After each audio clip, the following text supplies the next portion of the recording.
चलो ध्यान से देखना। टॉपिक है आपका फिगर ऑफ स्पीच।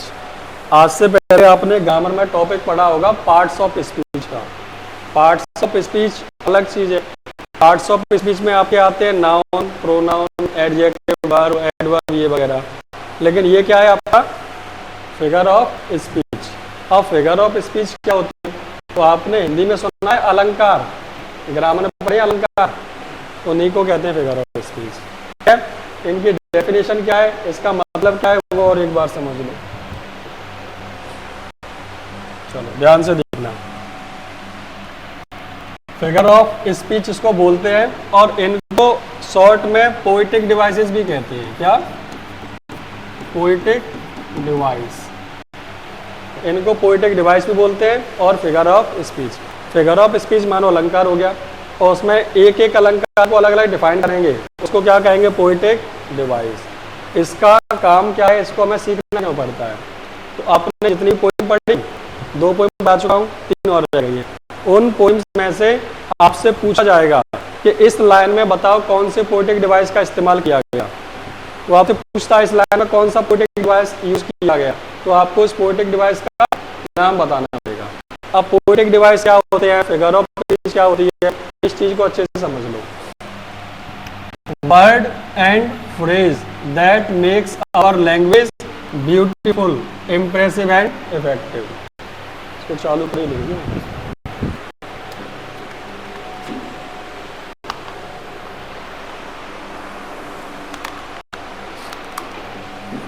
चलो ध्यान से समझना। तो मिलाते फिगर ऑफ स्पीच की डेफिनेशन अगर कोई पूछे तो इसकी क्या होगी? Word and phrase. क्या कहा? Word and phrase. वर्ड जानते हो, शब्द, और फ्रेज का मतलब वाक्यांश कहते हैं। इससे क्या कहते हैं? वाक्यांश। फ्रेज का मतलब मैंने डेफिनेशन बताई थी, याद है क्या? फ्रेज की डेफिनेशन, फ्रेज होता है a group of word without complete meaning. शब्दों का ऐसा समूह जिसका पूरा अर्थ नहीं निकले, वो फ्रेज कहलाता है। जैसे मैंने कहा गिव अप। क्या कहा? Give up. गिव अप का मतलब होता है त्यागना या छोड़ देना। तुम मुझसे आओ सर गिव अप और तो मैं समझ में नहीं आएगा गिव अप क्या, गिव अप क्या, गिव अप करने की काम है, समझ में आया कुछ? नहीं। तो गिव अप का मतलब होता है त्याग देना, लेकिन समझ में कुछ नहीं आया। ठीक है कि नहीं? तो ऐसे ऐसे वर्ड जिनका पूरा अर्थ नहीं निकले वो क्या कहलाता है? फ्रेज। तो ऐसे कोई शब्द या कोई phrase that makes our language beautiful. That मतलब जो, मेक्स मतलब बनाते हैं अपनी भाषा को कैसा? ब्यूटीफुल, इम्प्रेसिव और इफेक्टिव। खूबसूरत, इम्प्रेसिव, प्रभाव पड़े, सामने वाले पे इफेक्ट पड़े उसका। हम ऐसी बात बोले कि सामने वाला अपनी बात को सुन के खुश हो जाए, लगे कि आपने कुछ बोला है, वही क्या कहलाएगा? Figure of. ये मान लो आपकी बातों में 4 चांद लगा देता है। मान लो आप जैसे आए, मैंने कहा आज तुम बहुत खूबसूरत लग रहे हो या लग रही हो, ये कहना नॉर्मल हुआ। और तुम आए कि आज तो बिल्कुल खिलता हुआ फूल लग रही हो तुम, तो मैंने क्या किया? खूबसूरत की जगह आपसे क्या कह दिया? खिलता हुआ फूल। ठीक है? या फिर मैंने थोड़ा और तारीफ में 2 बातें मानी कि बस आज तो ऐसा लग रहा है कि ईद का चांद खुद उतर के नीचे आ गया है। तो मैंने क्या किया? अपनी बातों को थोड़ा और खूबसूरत बनाने के लिए कुछ अलग अलग शब्दों का इस्तेमाल किया। वही क्या कहलाया आपका? Figure of speech. समझ में आया? तारीफ करने के तरीके होते हैं। मैंने कहा तू बहुत सुंदर लग रहा है, तुम बहुत सुंदर लग रही हो, नॉर्मल सी बात हो गई, इसमें कोई ज्यादा इफेक्टिव नहीं हुआ। लेकिन मैंने तारीफ करने का थोड़ा सा तरीका बदल दिया। मैंने कहा तुम तो बिल्कुल ईद का चांद लगाई हो। ईद का चांद थोड़ा खूबसूरत होता है, अलग से होता है, तो मैंने तुम्हारी तारीफ करी कुछ अलग तरीके से। तो मैंने जब तुमसे कहा तुम तो ईद के चांद लग रहे हो, तो उसमें मैंने क्या यूज किया? Figure of speech. Figure of speech मान लो ऐसी बात है कि जब हम अपने शब्दों को जिस तरीके से बोलते हैं उससे चाहे कितनी गलत चीज ना हो वो भी सुंदर लगती है सिर्फ बातों से। कहते हैं कि अगर आपकी जुबान मीठी है, आप अच्छे से बोलते हो, तो किसी से भी अपना काम निकलवा सकते हो, कोई भी आपसे इम्प्रेस हो जाएगा। और आप कितने भी हैंडसम, स्मार्ट या अच्छे पैसे वाले कुछ भी बने रहो, अगर आपको बोलना नहीं आता, अच्छे से बोल नहीं पाते हो, तो आपसे सब लोग दूर भागेंगे। सब बोलने के तो दिल है, होता है कि नहीं? तो ये क्या करता है, ये अपनी भाषा में चार चांद लगा देता है। जिस प्रकार से लड़की कितनी भी बदसूरत हो, लेकिन शादी में जब उसका मेकअप किया जाता है, उसे माता बना दिया जाता है पुट्टी करके, होगी कुछ और, लेकिन उसके चेहरे पे व्हाइट सीमेंट लगाई जाएगी। क्या कहते हैं उसको? हाँ, पहले एक लेयर बनाई जाती है चेहरे पे, व्हाइट बिल्कुल, फिर उसको पेंट किया जाता है, यहाँ लाल करेंगे, यहाँ काला करेंगे, यहाँ पिंक करेंगे। ऐसे मेकअप करके उसका पूरा हुलिया बदल दिया जाता है। और हुलिया ऐसे ही नहीं, इतना बदल दिया जाता है कि तुम खुद नहीं पहचान पाओ। मेरी मासी की लड़की, छोड़ो कहना चल रहा है, बहन लगती है, शादी थी उसकी, मेकअप में छोड़ के आए 7 बजे, 11 बजे लेने, अब आ गया 3-4 दुल्हन खड़ी, भीड़ रहती है बहुत ज्यादा बरसात के टाइम पे। अब हम गाड़ी लेके बाहर खड़े, मैंने कहा तुम बाहर ही आ जाओ, गाड़ी उधर पार्क करनी पड़ेगी। क्या मैं बाहर ही खड़ी हूँ। अब ये मान लो पार्लर के सामने 4-5 लड़कियां ही खड़ी, तो हम बगल में खड़े के फोन लगा रहे, कहाँ है, बाहर आ जा। बाहर तो खड़ी हूँ, कहाँ खड़ी है? एक जगह ऊपर से मेकअप करके उसने ऐसा मारा सा बना दिया, वो पहचान में नहीं आ रही है, तो देखिए ध्यान से, कह रहे जी बात है। लेके आए। तो जैसे मेकअप करके खूबसूरती बढ़ाने का प्रयास जाता है, ऐसे अपनी बातों को, शब्दों को घुमा फिरा के कह देने से क्या होता है, चीज़ों में चार चांद लग जाते हैं। ये इतना इम्पोर्टेंट है। हर सिंगर जो सिंगर इसका इस्तेमाल करता है, उसकी बात कुछ अलग हो जाती है। सपोज करो हनी सिंह है अपना, हनी सिंह ने जो बातें बोली, उसको डायरेक्ट ही बोलता कि सुन, हाँ तू बहुत सुंदर लग रही है और पिताजी में बहुत पैसा है, पेट को इतना उड़ा देता जितना तू खर्च करते हैं, तो क्या इस बात से आपको मजा आएगा? नहीं आएगा। तो इस चीज से आपको ज्यादा अपनी बातों में क्या है, मजा नहीं आया। आज भी टेस्ट ले लिया जाए, तुमसे ये कह दो सर संडे को अलग एक्स्ट्रा पढ़ा रहे हैं, आप फिर 8:30 भेज रहे हो। अब ध्यान दो इधर, आपको जो पोइम्स पढ़ाई थी, पोइम्स में एक टॉपिक आता है फिगर ऑफ स्पीच। आज तक आपने पढ़ा होगा क्या, पार्ट्स ऑफ स्पीच। ये क्या है? Figure of speech. अब फिगर ऑफ स्पीच क्या होता है उसको समझ लो। फिगर ऑफ स्पीच डेफिनेशन है, word and phrase that makes our language beautiful, impressive और इफेक्टिव। हम अपनी बातों को इस तरीके से बोलें कि वो बातें खूबसूरत लगने लगे, इफेक्टिव लगने लगे, उसी को क्या कहें, फिगर ऑफ स्पीच। केवल बात बोलने का तरीका है। तुम जैसे आज मैंने कहा आज तुम बहुत खूबसूरत लग रही हो, तारीफ तो मैंने करी, लेकिन खुशी हुई, लेकिन कम खुशी हुई। और जैसे तुम्हारी मैंने आज तो ऐसा लग रहा है जैसे का चांद खुद करके आ गया और मेरे सर जमीन में। अब आपको लगा कि कुछ तारीफ ज्यादा हो गई, मैंने बातें वही बोली, खूबसूरत पहले भी बोला, बाद में भी बोला, लेकिन उसमें मैंने ऐसे शब्दों में बयां किया कि आपको लगेगा कि यहाँ कुछ ज्यादा तारीफ हो रही है। समझ रहे हो? तो वो क्या कहता है, फिगर ऑफ स्पीच। अब फिगर ऑफ स्पीच को सेकंड एक और नाम से जानते हो, जिसको क्या कहते हैं, पोएटिक डिवाइस। पोएटिक डिवाइस मतलब हिंदी में बताऊं तो फिगर ऑफ स्पीच बोलते हैं अलंकार को। अलंकार पढ़े हैं आपने, वही पोएटिक डिवाइस है, उन्हीं को फिगर ऑफ स्पीच कह रहे हैं। बस उनको इंग्लिश में पढ़ लो तो पोएटिक डिवाइस, हिंदी में पढ़ लो तो अलंकार। ठीक है? पेपर में कैसे पूछेगा, वो आपसे एक लाइन लिख देगा, मान लो ये वाली लाइन लिख दी, और वो कहेगा फाइंड द पोएटिक डिवाइस इस लाइन। इस लाइन में कौन सी डिवाइस का इस्तेमाल किया गया है आप बताइए। 1 नंबर का आता है। ठीक है? पोएम वाले सेक्शन का कराया था आपको, 2 पोएम कराई, पोएटिक डिवाइस नहीं बताया। अब ये पढ़ लो तो पूरा समझ में आ जाएगा। तो पोएटिक डिवाइस का मतलब समझ में आ गया। आप अपनी बातों को इंप्रेसिव स्टाइल में बोलने के लिए इसका इस्तेमाल करते हो। हर सिंगर जितने भी हैं और कवि इसका इस्तेमाल करते हैं। जैसे मैंने बताया हनी सिंह की बात बता रहा था आपको, सपोज वो लड़की कौन सा, ये चांद रोशन चेहरा, चेहरे पे रंग सुनहरा, सुना है। अब वो मान लो जा रही है और उससे रोक के कहता कि सुन, अपने पास बहुत पैसा है और जितना तू खर्च करते उतना अपने पेट्रोल उड़ा देता है। तो क्या इस गाड़ी को आप लोग सुनते? उसने क्या किया, फिगर ऑफ स्पीच का इस्तेमाल किया। उसके बोलने के शब्द सुनना, ये चांद सा रोशन चेहरा, चेहरे पे रंग सुनहरा, ऐसे देखूं तेरी आंखें, आंखों पे उसने का पहरा। शायद आपको चारों लाइन ऐसी तुकबंदी में उसने मिलाई कि आपको सुनने में भी मजा आया। छोटा बच्चा हिंदी इंग्लिश पढ़ना नहीं जानता, लेकिन कह रहा है 4 बोतल वोडका, कह रहा होगा उसे, वो याद हो गया होगा, क्योंकि उसको इस तरीके से रिप्रेजेंट किया गया कि सामने वाले को मजा भी आया और वो सीखा भी। ठीक है कि नहीं? अब उसने कौन से इन लाइंस में, ये लाइंस आएंगी हिंदी में ऐसे दिखाई जाती है। डिफेंस में जाओगे तो उसमें तुम्हें एग्जाम्पल मिलेंगे, बताओ कौन सा पोएटिक डिवाइस है। कोई भी कॉम्पिटिशन लेवल की तैयारी करो, वहाँ पूछेगा तो आपसे। इंग्लिश में यही लाइंस आएंगी तो कैसे आएंगी, गौर करना। पोएटिक डिवाइसेस में आपका पहला पोएटिक डिवाइस है, इसका क्या नाम है, सिमली। बेटा संडे को तो टाइम पे आ जाओ, लेट नहीं, मेरे पास टाइम नहीं है, मैं संडे को टाइम ले रहा हूँ, बहुत इंपॉर्टेंट टाइम। अभी मैं पढ़ा रहा हूँ, 9 बजे कोई और आएगा, 10 बजे कोई और आएगा। पहली पोएटिक डिवाइस का नाम क्या है, सिमली। अब आपसे ये डेफिनेशन पेपर में पूछा, आपसे केवल इतना पूछा जाएगा कि इसमें कौन से पोएटिक डिवाइस का इस्तेमाल किया गया।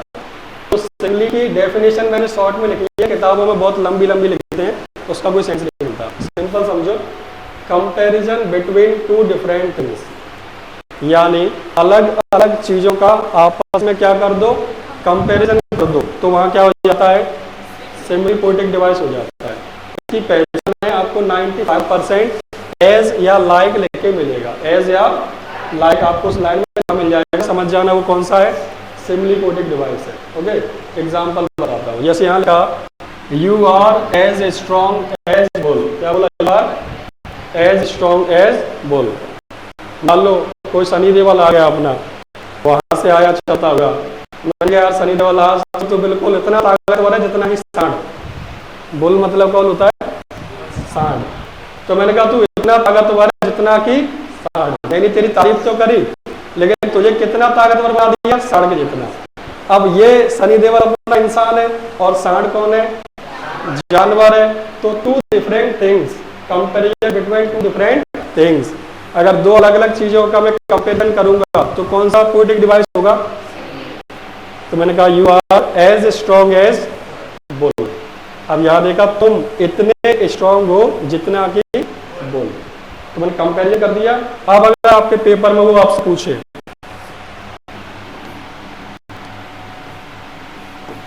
विच पोएटिक डिवाइस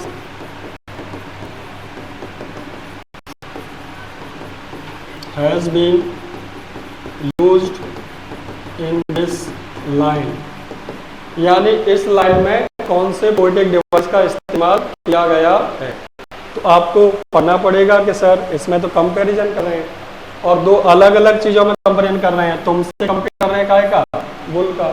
तो जब दो डिफरेंट थिंग्स में कंपैरिजन किया जाएगा तो कौन सा पोएटिक डिवाइस लगेगा, बात समझ में आ गई, सिंपल सा। एक और मैंने एग्जांपल बोला, you are looking like an angel, तुम कैसी लग रही हो, परी की जैसी। क्या तुम परी हो, नहीं, तुम इंसान हो और परी एक अलग डिफरेंट चीज हो गई, लेकिन मैंने दोनों का कंपैरिजन किया, क्या हो गया, ये समझ में आया। जैसे मैंने अभी तुमसे हिंदी में बात कही थी कि तुम तो आज ईद का चांद लग रही हो, तो ईद का चांद है, तुम इंसान हो, लेकिन डिफरेंट चीज में मैंने कंपैरिजन किया, तो क्या हो गया, सिमली। ये चांद सा रोशन चेहरा, क्या तुम्हारा चेहरा चांद है, नहीं, लेकिन मैंने अपनी बात को खूबसूरत बनाने के लिए आपसे ये बात बोली, चांद को आपके चेहरे से कंपेयर किया, कौन सा डिवाइस हुआ, सिमली। बात समझ में आ गई। चलो, Baahubali fought like a lion in the battle, Baahubali ऐसे लड़ा युद्ध में जैसे कि वो शेर हो, तो शेर का कंपेयर किससे किया, बाहुबली से। ये भी कौन सा डिवाइस हुआ, सिमली डिवाइस हुआ। बात समझ में आ गई, याद रखना, पहला पॉइंट याद हो गया। मैं एग्जाम्पल आपके बॉलीवुड से इसलिए दे रहा हूँ ताकि आपको लंबे समय तक याद रहे।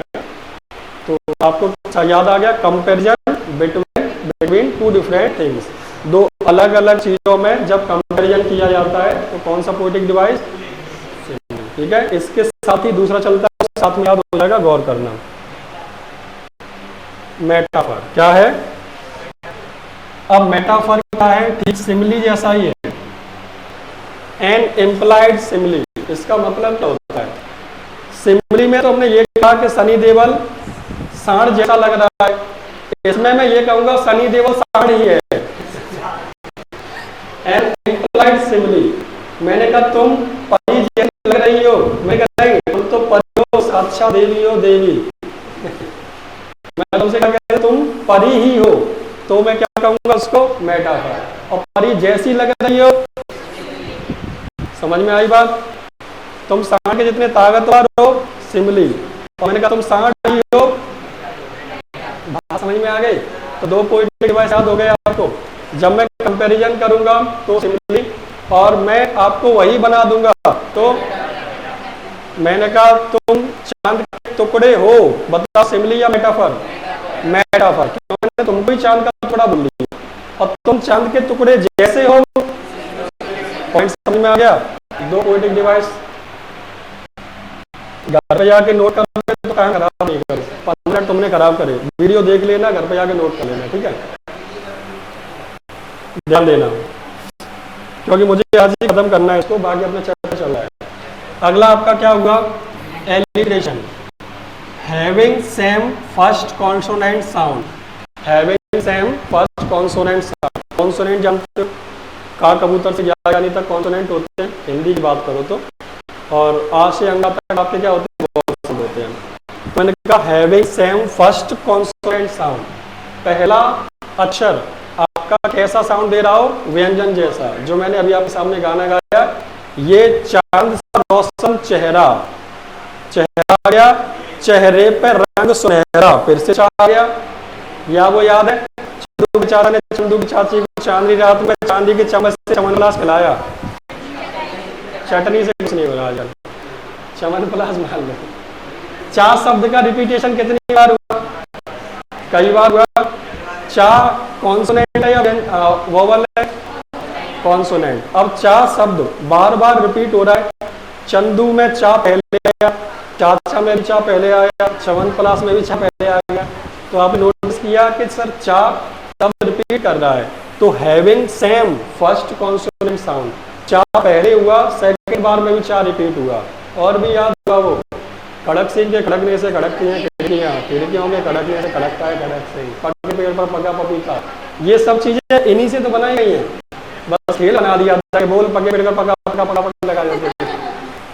क्या हुआ आपका? एलिट्रेशन। इंग्लिश में कैसे आएगा? लिटिल लाइक्स लीची, मैंने कुछ ज्यादा ऐड डाल दिया इसमें, एक से ज्यादा मिल जाए आप समझ जाना वो एलिट्रेशन है। अब देखो लिटिल में ला आया, ललित में भी ला आया, लाइक्स में भी आ गया, लीची में भी आ गया। अब ये नहीं कह रहा कि 2 से ज्यादा है, नहीं, 2 आगे बस काफी है, ठीक है? आप फुल स्टॉप तक उस लाइन में अगर 1 से ज्यादा बार कॉन्सोनेंट वही सेम रिपीट हो रहा है, इन चीजों का इस्तेमाल बहुत से लोग करते हैं। अमित भड़ाना यूट्यूब पर बहुत फेमस था, उसने इन चीजों का इस्तेमाल किया, उसके बोलने का स्टाइल देखना, चीजों को रिपीट करेगा, लास्ट में तो वैसी खत्म होगी। आपके औरतों के वो क्या गाते हैं, बैठे और वो लंगुरिया यानी क्या क्या गाते हैं वो देखना, लास्ट की लाइन आपकी सिमिलर होगी। गीत जो भी गाते हो तुम, लास्ट के गीत में जो लाइन होती है बिल्कुल सिमिलर होती है, जिससे वो रिपीट कर सके उस चीज को। बालवीर देखा? बालवीर, बालवीर में जो है वो चंगू है, कौन है वो, छोटे छोटे से, डूबा डूबा तौबा तौबा, उनके बात करने का तरीका समझना, वो इनका इस्तेमाल करते हैं ताकि सामने वाले मजा आए। अपन नॉर्मल कहेंगे मैं बाजार जा रहा था, वो कहेगा जा रहा था मैं बाजार तो उसने क्या किया, अपनी भाषा को थोड़ा सा चेंज कर दिया, तो आपको मजा, जा रहा था मैं बाजार, गई मिल मुझे भयंकर परी, ये नहीं गई मिल गई मुझे भयंकर, गई मिल मुझे भयंकर परी। तो उससे जब बोलता है, छोटे से कार्टून टाइप बनाए हैं, फिर उन्होंने बातों में 2-4 ऐसी कर डाली कि बच्चों को भी मजा आ रहा है, बैठे बैठे हंस रहे हैं। तो क्या किया गया? एलिट्रेशन यूज किया गया। एक और देखो, a good cook is the cook who कुक्स cookies nicely. एक गुड कुक, एक अच्छा कुक, इज द कुक, वो कुक होता है जो अच्छे से पकाता है कुकीज को। मतलब तो ये हो गया, बार बार का शब्द का इस्तेमाल हुआ है, का कॉन्सोनेंट है, कौन सा पोएटिक डिवाइस? एलिट्रेशन। बात समझ में आ गई? चलो अगला पॉइंट समझना। अगला आपका क्या है? अच्छा एक और बात बता दो, एक ही लाइन में एक से ज्यादा पोएटिक डिवाइसेस का इस्तेमाल हो सकता है, ठीक है? एक ही लाइन में एक से ज्यादा पोएटिक डिवाइस का इस्तेमाल। आप कहोगे सर मैं कौन सा लिखूं, तो आपको ऑप्शन मिलते हैं, 4 ऑप्शन मिलेंगे, चारों में से एक आंसर का होगा, या ऑल ऑफ दीज भी हो सकता है। कैसे होगा मैं अभी आपको बता दूंगा, ठीक है। जैसे मान लो मैं घर पे आया, मैं क्या बना रही हूँ आज, कैसे मटर पनीर बनाएंगे। क्या मटर पनीर में केवल मटर और पनीर डाली जाएगी?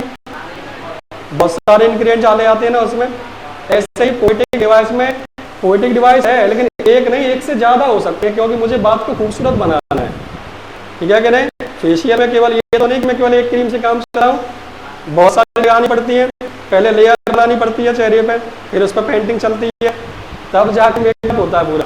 और कोई अगर आप मेकअप वाली बेकार मिल गई तो माता बना देती है आपको, ऊपर से लाल वो और वो लहंगा बड़ा गंदा बना देती है। और सही हुई, उसका इस्तेमाल सही किया तो खूबसूरत भी बना सकते हो।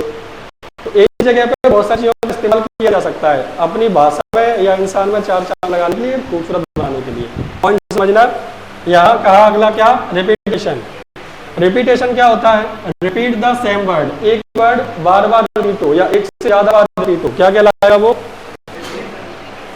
सम से। ये आपका 10th क्लास की लाइन है, आपको याद हो तो, फायर एंड आइस वाली पोएम थी आपकी, वो है सम से। अब बताओ सम में सा आ रहा है, अच्छा छोड़ो, रिपीटेशन है। Some say the world will end in fire, some say in ice. अब आप देखो यहाँ भी आ रहा है सम से और यहाँ भी आ रहा है सम से, तो सेम वर्ड रिपीट किया कि नहीं? सेम वर्ड रिपीट कर रहा है तो क्या कहलाया? क्या कहलाया? रिपीटेशन। अब मैंने क्यों कहा कि एक से ज्यादा पोएटिक डिवाइस का इस्तेमाल हो सकता है, उसका कारण ये है। अब बताओ सम में भी सा आ रहा है, में भी सा आ रहा है कि नहीं?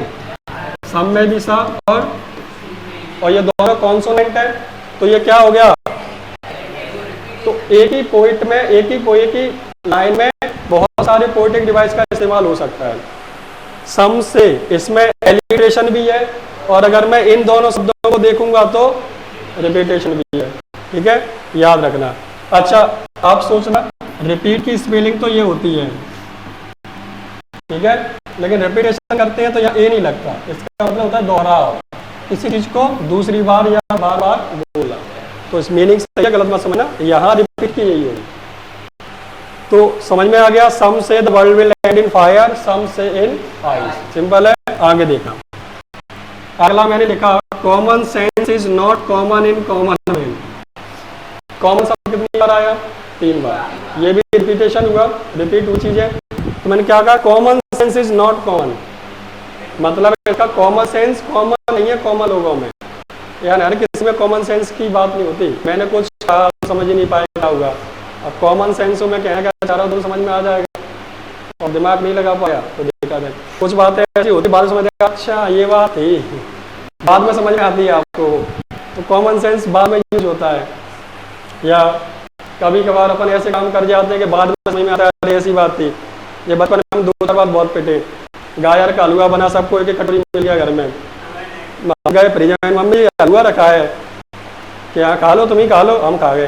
हमें नहीं पता, दोस्ती में कहा था बाद में डांट पड़ रही है। ऐसा हो जाता है, कॉमन सेंस नहीं होता कभी कभी अपन में, कुछ ऐसे काम कर जाते हैं। Common sense is not common in common man. हमने 3 कोडिंग डिवाइस पढ़े, समझना फिर से, 3-4 हो गए आपके। पहला simile, comparison between 2 different things, metaphor में हम उसको वही बोल देते हैं। थर्ड आपका कौन सा? एलिटेशन। फर्स्ट लेटर आपका कॉन्सोनेंट साउंड दे एक से ज्यादा बार, क्या कहलाया वो? एलिटेशन। अगला आपका क्या? रिपीटेशन। ठीक है, अगला सुनना, और ये 4 इंपोर्टेंट थे। अगला आपका क्या हुआ?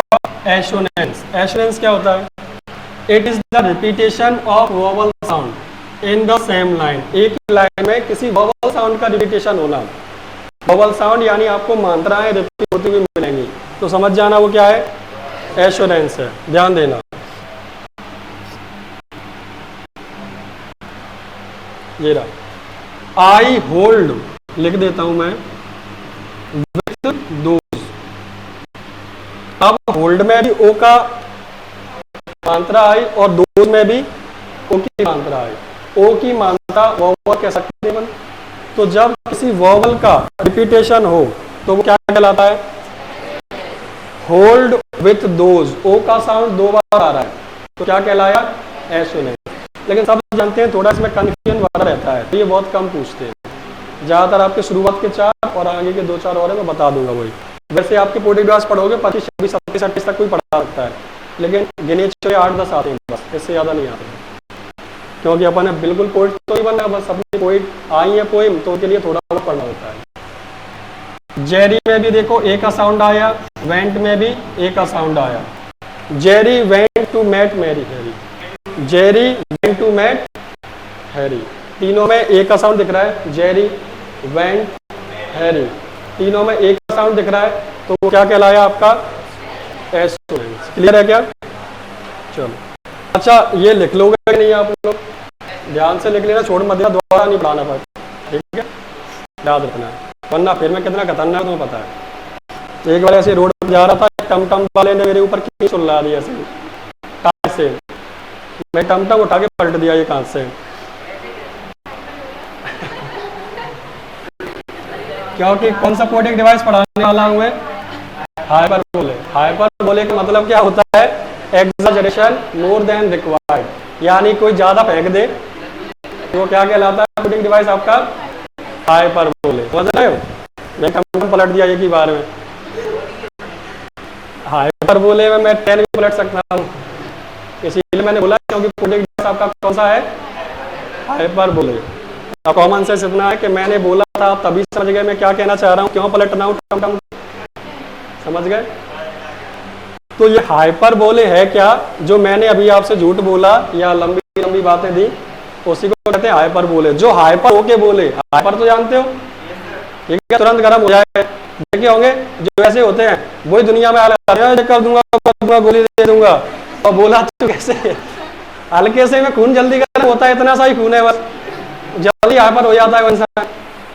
तो हाइपर बोलने का मतलब ही क्या हुआ? एग्जाजरेशन का मतलब इसको कहते हैं अतिशयोक्ति अलंकार, हिंदी में सुना हो, बातों को बढ़ा चढ़ाकर कहना। तुमने मुझसे कोई चीज पूछी, मैंने कहा यार 1000 बार बता चुका हूं, तो ये पोएटिक डिवाइस होते इसमें 4 चांद लग जाए, बात खूबसूरत कर दो, बार बार पूछ रहे पोएटिक डिवाइस क्या होता है। तो क्या वास्तव में मैंने 1000 बार बताया तुम्हें? लेकिन मैंने बातों में बोला क्या कि मैं 1000 बार बता चुका हूँ। तेरे ऐसे तो 150 मेरे आगे पीछे रहते हैं, वास्तव में 150 रहते हैं, 2-4 भी होंगे, तुम 150 में नहीं होने। कि नहीं बात? मैं क्या कर रहा हूँ, उसको बहुत ज्यादा बड़ा चढ़ा के बोल रहा हूँ, वही क्या कहलाएगा आपका? हाइपरबोले। मेरे एग्जांपल आपसे रिलेटेड रहेंगे ताकि आपको याद रहे। तो हाइपरबोले क्या? मोर देन रिक्वायर्ड, जितनी आवश्यकता नहीं उससे ज्यादा बोल दिया जाए, वो हाइपरबोले कहलाता है। I have told you 1000 times, sentence लिख दिया, मैं तुम्हें 1000 बार बता चुका हूँ। वास्तव में 1000 बार बताया होगा क्या? नहीं बताया। अगर इसमें मैं पूछूं बताओ कौन सा पोएटिक डिवाइस, तो क्या कहोगे आप? हाइपरबोले। समझ में आ गया? ओके। अगला आपका क्या है? लेटोटस। ये लेटोटस क्या होता है? A negative expression with positive sense, माने मैं बात बोलूंगा नेगेटिव, जिसमें नॉट वगैरह आ जाएगा, नॉट आ जाएगा, नो आ जाएगा, लेकिन उसका मतलब पॉजिटिव होगा। तुम आए कि सर फीस नहीं है और तुम ले लिए, मैंने इतने गरीब नहीं हो, मैं तो गरीब नहीं हो, मैंने क्या बोला? तुम गरीब नहीं शब्द आ गया, सेंटेंस कैसा होगा? नेगेटिव, लेकिन मेरा कहने का सेंस क्या है? पॉजिटिव। तुम अमीर हो यानी पैसे वाले हो, ये तो क्या चाह रहा हूँ मैंने, तुम भूखे नहीं मर रहे हो, इतना तो है तुम्हारे पास। तो मैंने बोला नहीं, लेकिन उसका सेंस कैसा बना? पॉजिटिव बना। बात समझ में आ गई? तो जैसे मैंने कहा यू आर नॉट ऑर्डिनरी, तुम साधारण, तो तुम कैसे हो? एक्स्ट्रा ऑर्डिनरी हो, आपके अंदर कुछ अलग खूबियां हैं। या फिर मैंने कहा आई एम नॉट पुअर, मैं गरीब नहीं हूँ, मतलब अमीर हूँ या मिडिल क्लास हूँ, गरीब नहीं हूँ। तो जब पॉइंट निगेटिव बोला जाए और उसका सेंस कैसा निकले? पॉजिटिव। मैंने कहा मैं इतना खराब नहीं हूँ, या मैं खराब इंसान नहीं हूँ, या तुम खराब इंसान नहीं हो। मैंने कहा तुम मोटे नहीं हो, तुम काले नहीं हो, तो मैं इनडायरेक्टली कहीं ना कहीं पॉजिटिव बात ही बोला हूँ। तो कह नेगेटिव रहा हूँ, लेकिन उसका सेंस कैसा निकल रहा है? पॉजिटिव। क्या लाएगा वो? लेटोटस। अगला आपका हुआ इमेजरी। ये बहुत कम समझ में आता है लोगों को, और लगभग हर लाइन में ये यूज हो जाता है। इमेजरी का मतलब ये माइंड में इमेजिनेशन बन कर लेना। इमेजिनेशन कैसे? मान लो एक बार की बात, मैं गया, फिल्मों में देखा होगा आपने, किसी जंगल में गए, गाड़ी खराब हो गई, देखा तो वहाँ एक पुरानी हवेली थी 300 साल पहले की, है वहाँ एक वो भी था, लाइटर लिए घूम रहा था रामलाल। आप जैसे ही आप उस घर में घुसे, दरवाजे की एक आवाज खुली, शहर क्या कहते हो तुम, जो आपने देखा एकदम से अंदर कबूतर उड़ते हुए आए, आप डर गए। फिर आपने सामने देखा उसमें एक लड़की उल्टी दीवार पर चढ़ रही थी। अब जब मैं इतनी बातें बता रहा हूँ, आपके माइंड में कहीं ना कहीं दरवाजा खुलने जैसा सीन आया होगा, जो आपने मूवी या नाटक देखा होगा उसका। अगर कोई बादशाह 90-20 या कोई मूवी देखी है तुमने जिसमें ऊपर चढ़ रही थी लड़की, चढ़ती हुई दिख रही होगी। एक और बात बता दूं, जब आपका गेट खोला तो आपको जाले दिखाई दिए होंगे। जबकि मैंने जालों का नाम नहीं लिया, लेकिन आपको दिखाई दिया। तो आपने क्या किया? इमेजिनेशन किया। इसी चीज का प्रयोग करते जो होते हैं, क्या करते हैं उसको, हिप्नोटाइज। हिप्नोटाइज जानते हो? वो लोग इसी चीज का इस्तेमाल करते हैं, आपको ऐसा माइंड में क्रिएट कर देते हैं कि आपको लगने लगता है ये सच चल रहा है। अब ये मैं कैसे कह रहा हूँ, जब तक मैं चीज़ों को एक्सपीरियंस नहीं करता, जब तक जिन चीज़ों को एक्सपीरियंस नहीं किया, मैं भगवान को भी नहीं मानता। मैं जो चीज़ एक्सपीरियंस करता हूँ उनके बारे में बात करता हूँ, चाहे भूत हो, चाहे भगवान, चाहे तुम्हारी जी। जिन चीज़ों को मैंने खुद एक्सपीरियंस किया उनके बारे में बोलूँ, सुनी सुनाई बातों में विश्वास नहीं। अब कहते हैं खेल वाले कर लेते हैं हिप्नोटाइज, अब पता नहीं करते हैं कि नहीं, मुझे कभी किया नहीं किसी ने। क्या अरे होता होगा कुछ थोड़ा बहुत, अब इसके बारे में कुछ नहीं कहना चाहूँगा। जब तक आपको प्रॉपर नॉलेज ना हो, फालतू का ज्ञान मत दें, चाहे मैं हूँ चाहे आप, बाकी कर बता रहे। इमेजरी समझ में आ गया? किसी बात को पढ़ने से आपके माइंड में एक इमेज क्रिएट हो जाए, वो क्या है? आपका इमेजरी है। ठीक है। Some say the world will end in fire, कुछ कहते हैं दुनिया खत्म हो जाएगी आग से। ये line, to say that for destruction ice is also great, और बर्फ से भी दुनिया खत्म हो सकती है। अगर आपको कैन की पोएम याद हो, यहाँ आइस का मतलब क्या बताया था?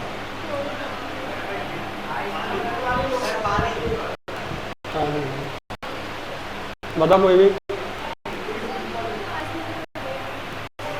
हाँ, यहाँ पूछा था उसने कुछ, what does it mean by the ice, या what does it stand for. Stand का मतलब क्या है, आइस का मतलब क्या है, या फायर का मतलब क्या है?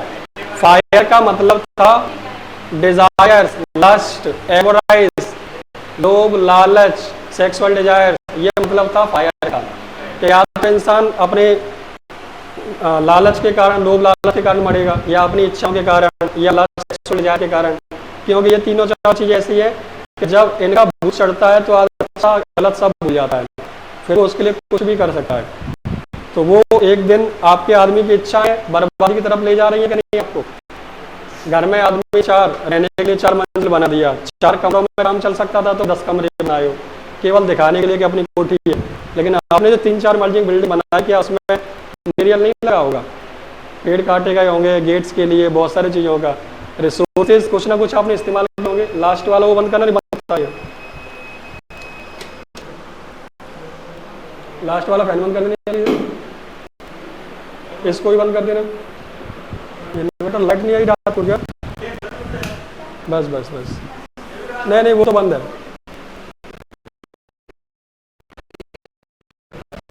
उसमें करंट आ रहा था, मैंने बदल दिया, ये रखा हुआ है, कल चेंज करूंगा। तो बता गया था कि इंसान अपनी इच्छाओं के कारण खत्म होगा, इच्छाएं बढ़ती जा रही है, आदमी संतुष्ट नहीं है अपनी चीज़ों से जो उसके पास है, और रिसोर्सेज का ज़्यादा इस्तेमाल कर रहा है, और वो बर्बाद होगा अपनी इच्छाओं के कारण। एक बोला था आइस, मतलब हेट्रेड, नफरत इतनी ज़्यादा बढ़ गई है, खुद के चाचा उल्टा बोल मन में बोली देने के लिए तैयार हो जाता है इंसान, अपने सबसे लड़ जाता है अपने कुछ के लिए। तो इतनी नफरत इंसान के अंदर बढ़ती जा रही है। एक्चुअल ये पॉइंट ऑफ व्यू रखा गया था उस पोएम में। अब मैं टीचर से केवल बर्फ पानी लिखा के खत्म कर दिया हो तो मुझे पता नहीं, एक्चुअल में उसकी डेफिनेशन पढ़ोगे या थीम ऑफ द लेसन पढ़ोगे तो ये बताया गया है कि इंसान ऐसे खत्म होगा। फिर फिजिकल वे में कहो तो बताओ आग क्या पूरी दुनिया में लग जाएगी? नहीं, तो वो सूरज से बताया गया कि सूरज ज़्यादा हीट हो जाएगा तो गर्मी से मरेगा, या बर्फ पिघल जाएगी तो पानी से मरेगा। सेकंड जो 2 तरीके उसने बताए थे, फिजिकल वे में ये, और रियलिटी में उसने बताया था कुछ और। यहाँ कहना चाह रहा, तो ये जैसे मैंने बताया आपके माइंड में कुछ बर्फ वाले सीन आए होंगे, आग वाले सीन आए होंगे, ऐसा कुछ बताओगे क्या कहलाता है वो? इमेजरी। ठीक है। अगला आपका क्या है? Anaphora, the repetition of a word expression at the start of 2 और मोर कॉन्जिक्यूटिव लाइन्स। अब ये याद रखना, आपने जो पढ़ा some say the world will end in fire, some say in ice, 2 line की शुरुआत में आया था, वो आया था कि नहीं?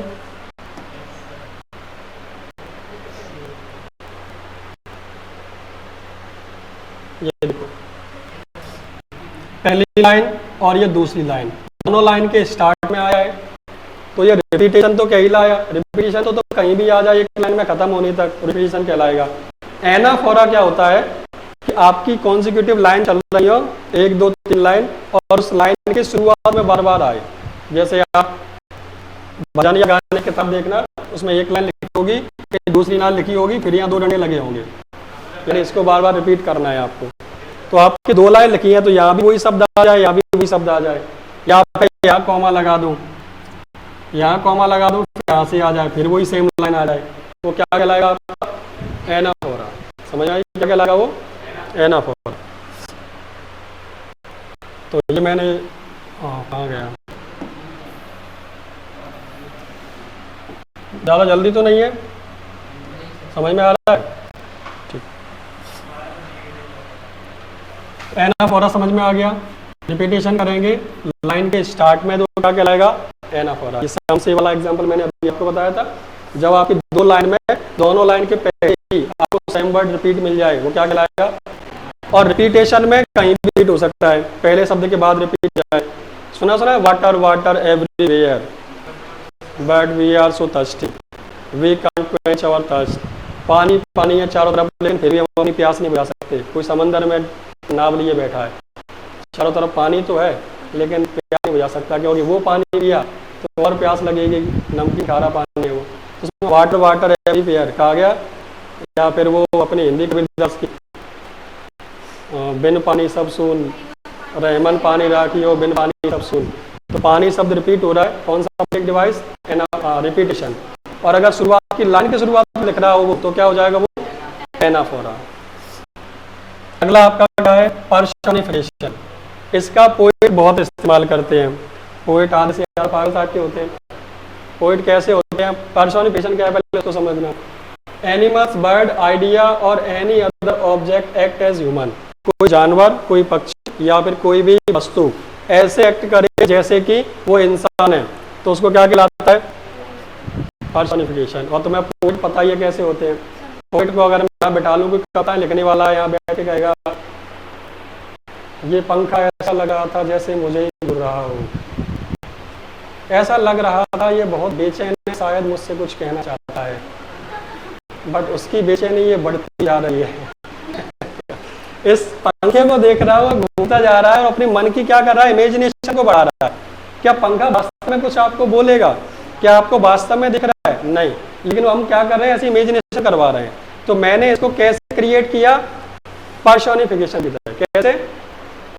जैसे मैंने कहा कि इंसान इंसान को डस रहा है, वो मुसलमानों वाली भाषा नहीं होती, तो क्या कर रहा है? मेरे साथ चल रहा है कि नहीं चल रहा? मैं कसम खा के कह रही हूँ मैंने कुछ नहीं किया। भाषा बोलते हैं। वैसे एक चुटकुला था कि इंसान इंसान को डस रहा है, इंसान इंसान को डस रहा है और सांप बेटा कौन हंस रहा है? क्या सांप वास्तव में हंसेगा? नहीं, लेकिन हमने एनिमल्स को हंसने वाला तरीके से रिप्रेजेंट किया, तो क्या कहलाया आपका? ठीक है, वो हंसने, वो खुद हंसता तो नहीं है सांप, कि तुम देख रहे हो बाहर कुत्ते ही हंस रहे थे तुम पे, और कुत्ते हंस रहे तुम्हें दिखाई दे रहा था, कुत्ता हंसता हुआ दिखाई देता है। हंसने का काम किसका है? लिविंग, यानी हम इंसानों का। और अगर वो हंस रहा है, मतलब इसको क्या किया? पर्सोनिफिकेशन, यानी पर्सनिफाइड कर दिया। ठीक है, जब नॉन लिविंग थिंग्स या ऑब्जेक्ट क्या करे? ऐसे एक्ट करे, ऐसे बिहेव करे जैसे वो इंसान है, तो हमसे क्या मानेंगे? द सन इज स्माइलिंग, सूर्य चमक रहा है। देखिए कथाओं में कैसे छाप देते हैं।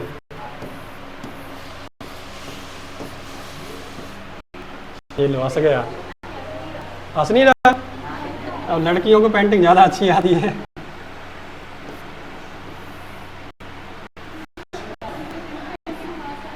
मेरी पेंटिंग तो खतरनाक है। हाँ ठीक है, और फिर उसमें से ऐसे निकाल लेते हैं कि सूरज है जी, हंस रहा है। लड़के मेरे फेवरेट में, उन्हें पता है भाई वैसे ही है। कुल मिला के सूर्य हंस रहा है, छाप देते हो अब स्माइल करता कौन है? हम लोग। वहाँ उसने पर्सनिफाइड किया सूर्य को, तो क्या बोला वो? Personification. The forest इनगल्फ्ड the entire, अच्छा थोड़ा गलत हो गया है, यहाँ फायर है। The fire इनगल्फ्ड the entire forest. अब फायर ने इनगल्फ्ड किया, इनगल्फ का मतलब जानते हो? निगलना। क्या होता है? तो आग ने पूरे जंगल को निगल लिया। अपन सुनते होंगे अमेरिका, वहां के जंगलों में आग लग गई, आग ने पूरे जंगल को अपनी आगोश में ले लिया। आगोश में लेना ऐसे मान लो गले लगा लिया क्या? मतलब कहना चाह रहा आगोश में ले लिया मतलब पूरे जंगल पे आग लग गई, या फिर पूरे जंगल को निगल लिया। तो भी निगलने का काम कौन कर रहा है? हम लोग खाना खा रहे हैं, निगल लिया उसको। लेकिन वहाँ आग निकल रही है, कैसा काम कर रही है वो? इंसानों की तरह। क्या कह रहा है? पर्सोनिफिकेशन। बात समझ में आ गई क्या? चल, तो जब भी नॉन लिविंग थिंग्स या फिर एनिमल या बर्ड आपको एक्ट करता दिखाई दे इंसानों की तरह, क्या कहलाएगा वो? पर्सोनिफिकेशन। अगला आपका क्या है? पैराडॉक्स। ये आपका वो MTV असल में नाम सुना होगा उसका। अब इन लोगों ने नाम क्यों रखा है? कुछ उसके तौर तरीके लगाए होंगे तो उसने अपना नाम पैराडॉक्स रख दिया। पैराडॉक्स एक्चुअली पोएटिक डिवाइस है, वो छोटा सा था पैराडॉक्स। हाँ, अब पैराडॉक्स होता क्या? ध्यान सुनना। ए statement which is contradictory in itself. एक ऐसा स्टेटमेंट जो खुद में ही कॉन्ट्राडिक्टरी मतलब विरोध करे, खुद में ही विरोध करे। मतलब मैं कुछ नेगेटिव बात बोलूं और कह दूं कि नहीं ऐसी बात नहीं है, वो क्या कहलाएगा आपका? पैराडॉक्स। मतलब तुम्हें लगेगा कि तुमने खुद ही कही और खुद ही ऐसी बात कर रहे हो। एग्जाम्पल समझते हैं। You can save money by spending it. मतलब तुम घर से लाए 100 का नोट, मैंने कहा खर्च कर लो तुम्हारे पैसे बच जाएंगे। तुमने कहा खर्च कर लो पैसे बच जाएंगे। जब खर्च ही हो गए फिर बचेगा क्या? तो मैंने अपनी बात को क्या किया? कॉन्ट्राडिक्ट किया। अब समझ कॉन्ट्राडिक्ट कैसे किया? मान लो आज से 2 साल पहले उस कोचिंग में मेरी एसी लगी हुई थी, यहाँ नहीं लग रही थी क्योंकि हॉल बड़ा था। मैंने जब 2 की कहा तो वो बिजली का बिल का उन्होंने कि सर ज़्यादा आएगा, रहने दो, वैसे ही चला, तो मैंने एडजस्ट किया। लेकिन जब मैं उसको एसी लेने गया मार्केट में, तो मैं ग्वालियर गया था किसी काम से, तो मैंने पूछ लेता हूँ एसी किस भाव में आ रही है। तो उसने मुझे एसियाँ बताई, सर ये LG की, इसकी। तो उसने एक बताया कि 1.5 टन की आप लोगे तो ये 45,000 की है, 2 टन की आपकी 55 की, ऐसे बता रहा था। तो मैंने कहा 1.5 टन की दे दो मुझे। तो कह रहा सर ये 43,500 की है। मैंने कहा अच्छा। मैंने कैसे क्या है? कि सर ये 3 स्टार है। मैंने तो क्या हो गया कि सर आप एक काम करो, आप थोड़ा सा ज़्यादा खर्च कर लो, आपका पैसा बच जाएगा। आप थोड़ा सा ज़्यादा पैसा खर्च कर लो, आप 4,000 रुपये एक्स्ट्रा खर्च करो, आपके पैसे बच जाएंगे। मैंने बड़ा पागल आदमी, 43,500 का तो 47,500 मांग रहा है, मान लो 500 कम करके तो 47,000 में दे देगा। 4,000 ज़्यादा खर्च करवा के कह रहा कि पैसा बचा लोगे। मैं 43,000 का 40 में दे तो 3,000 बचे मेरे। तो ये कह रहा 4,000 और दो, आपका पैसा बच जाएगा। अब उसने कहना क्या चाहा? फिर उसने मुझे बताया इसी बात क्यों बोली उसने कि सर देखो ये 3 स्टार, ये आपकी यूनिट जो बिजली का जो कंजम्पशन है वो ये 1 महीने में लगभग आपकी 500 यूनिट खाएगा। 500 यूनिट खाएगा, 1 यूनिट आपकी 10 रुपये की हुई, तो 500 यूनिट कितने की हो गई? 5,000 की। वैसे 500 की 200-300 की बताई, कुछ 200 की बताई क्या 200-250 यूनिट खा जाता है। 200 यूनिट भी मान लो, तो उसने कहा 200 यूनिट खाएं, 1 यूनिट कितने की? 10 रुपये की, तो 200 यूनिट कितने की हो गई? तो आपका बिजली के बिल 2,000 रुपये महीना आएगा। अगर आप 5 स्टार वाली लेते हो तो इसमें कुछ ऐसी फैसिलिटीज़ हैं, कुछ ऐसे इसमें एक्टिव चीज़ें हैं कि जो आपके बिजली को बिल को कम कर देंगे। 100 की जगह 150 यूनिट आएगा वो, तो हर महीने कितना यूनिट बच गया? 50 यूनिट। पहले 200 आता था, अब वो 150 यूनिट आएगा आपका बिल। अब 150 यूनिट आया तो 50 यूनिट का फायदा हो गया कि नहीं? अब उसका आपका बिल कितना आएगा? 1,500। तो हर महीने 500 रुपये आपके बच गए। साल भर में कितने बचे? 6,000। 3 साल चला ली, कितने बच गए? 18,000। तो 4,000 आज खर्च कर लो, आपके 18-20 हज़ार रुपये 2-4 साल में बच जाएंगे। हालांकि मैं कम बता रहा हूँ, उसने तो बहुत ज़्यादा बचा दिए थे मेरे। उसने कह दिया था कि इसमें लगेंगे 300 यूनिट, इसमें लगेंगे 200, उसने 100 बचा दिए बीच में।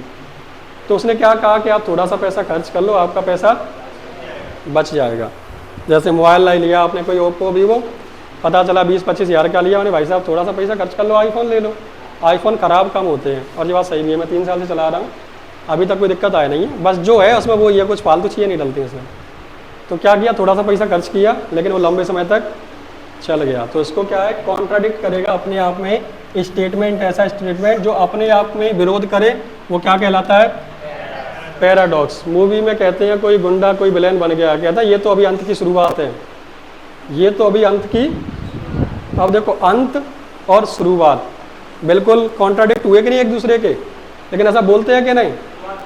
हाँ, कि मान लो कोई किसी के घर वाले मार दिए, उसने कहा मैं बर्बाद करूंगा सबको, वो कह रहा ये तो अंत की भी शुरुआत है। वो वेब सीरीज देखी है? नहीं, वो ऐसी है, वो अलग, भूल गया नाम उसका। चलो ठीक है। वो मतलब इतना साइलेंट मोड में रहता है और वो बताता है कि ये तो अभी अंत की शुरुआत है। इंसान मतलब ऐसे डायलॉग देता है इमोशनल वाले, कल्कि को मानता है वो। तो छोड़ो कुछ भी हो, कुल मिला के पैराडॉक्स समझ में आ गया। It is the beginning of the end. इसमें शब्द क्या आया आपका, एंड। इसमें क्या आया, बिगिनिंग। यानी एंड बिल्कुल अलग हो गया, बिगिनिंग शुरुआत हो गई। एक ही सेंटेंस में दो बातें बोली गई, ये क्या कहलाया आपका, पैराडॉक्स। ठीक है, it is the beginning of the end. तो जब दो बातें एक दूसरे के अपोजिट एक ही सेंटेंस में इस्तेमाल कर दी जाए वो क्या कहलाता है। ठीक है, ध्यान से समझ में आ गया। ऑक्सीमोरॉन वही चीज़ है लेकिन थोड़ा सा डिफरेंट है। हालांकि ये दवाई लग रही होंगी तो मैं बुखार खांसी की, पैराडॉक्स, ऑक्सीमोरॉन, लिटोटस, लेकिन है ये अपनी क्या, पोएटिक डिवाइसेस। ध्यान से समझना। पैराडॉक्स समझ में आ गया। अब देखना ध्यान से फिर से, पैराडॉक्स में जो कॉन्ट्राडिक्शन होगा वो अलग अलग हो सकता है। एक यहाँ, दूसरा शब्द लाइन में एंड में हो सकता है, बीच में हो सकता है, शुरू में भी हो सकता है, कहीं भी हो सकता है, उसका जो अपोजिट रहेगा। लेकिन ऑक्सीमोरॉन में दो शब्द आपस में मिले हुए रहेंगे। आपस में कैसे, यू आर सीरियसली फनी, कहना चाह रहा हूं तुम बहुत मजाकिया हो, यही तो कहना चाह रहा हूं। तुम यू आर फनी, तुम मजाकिया हो, यू आर सीरियसली फनी, तुम बहुत मजाकिया हो, यही तो कहना चाह रहा हूं। बट सच बताना, सीरियसली का मतलब गंभीर क्या होता है, और फनी का मतलब, अब क्या कोई गंभीर व्यक्ति मजाकिया हो सकता है?